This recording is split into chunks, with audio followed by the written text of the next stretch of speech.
So what is it that you eat now? What people want to know. Always like, what do you eat, Brian? Well, I'm pretty regimented right now. Yeah. And I know that's gonna have to change a little bit when I'm not necessarily on like a program. But yeah.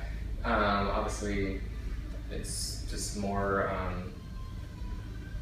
no junk food. So kind of fresh foods. Fresh foods, yeah. definitely more protein than carbohydrates, and portion sizes are way down, but I'm definitely eating more throughout the day, so I'm not, I'm eating like 6 times a day. 6 times a day, kind of fresh foods. Yeah. Yeah.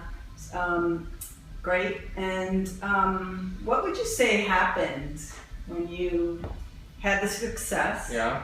And then you kind of let it go? What did your food look like in that time? I really wasn't paying attention. I would just eat basically what was ever in front of me. Yeah. And I did, I guess, consciously sought out my foods that weren't good for me. So just foods that tasted good or that I thought were filling me, you know. So maybe you went out to eat a little bit, and you would have things whatever like nachos or nachos or just, I mean, not that nachos are that's not every day. That's right. Not every day.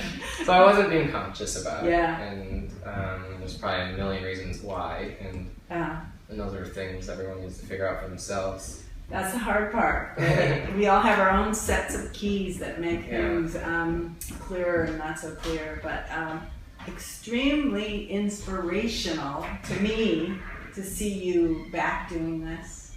And I want to thank you for being so brave to say that it was difficult. It's not easy. Yeah, and that you are giving it another go. Yeah.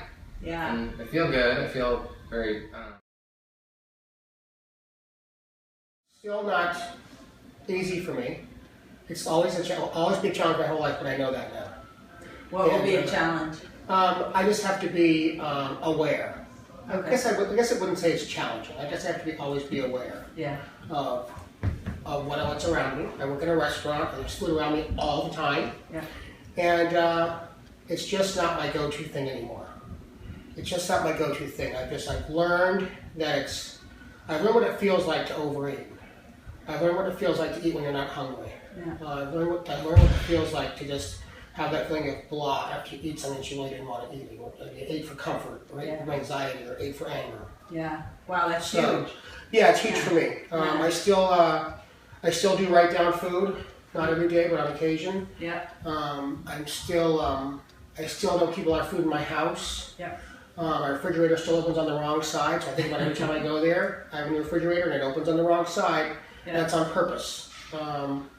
I still open up the cabinets with no food in them sometimes, because it's my go-to. Something's in me that says that. Yeah. And I'm just always aware of it. Got it.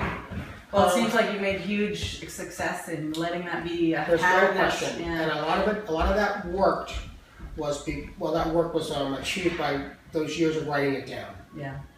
Writing it down and being accountable. Write down what you're going to have and what you actually have. Yeah. And you get that little irritation when you're supposed to have cottage cheese, but you had a donut. Right. You know. On a good day, it's still the 6 meals. 6 meals. Yeah. Great. Extremely balanced. I've learned from that first time what my body can handle carbohydrate-wise, not carbohydrate-wise, what I need for protein. So when I'm active, the other thing, even when I'm not eating properly, I know I'm not eating properly. So that's one of the other gifts, is that I always say it takes 1 month for me to notice that I'm so off track. I physically notice a change, and then I can bring myself back in a month as well. Yeah. And I can see all those fluctuations in food. Yeah, that's part of it, right? Is knowing that